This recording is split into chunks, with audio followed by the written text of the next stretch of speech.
Hi, I'm Sandra Garrett. Welcome to my design studio, Sandra Garrett Design in beautiful Palm Springs, California.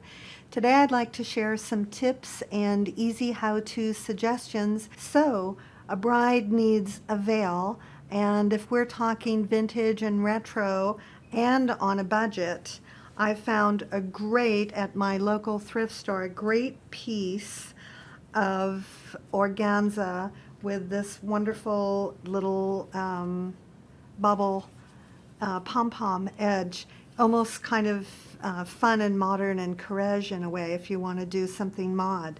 So in this case, for our modern independent bride, I would take that fabric about halfway up and make a little rosette and, excuse me, and then just take a simple rubber band, or you could use a hairband, depending, and then just loop that over a few times, and then pull your rosette out.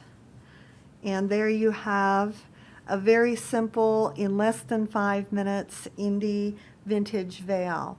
Pin it on, and off you go.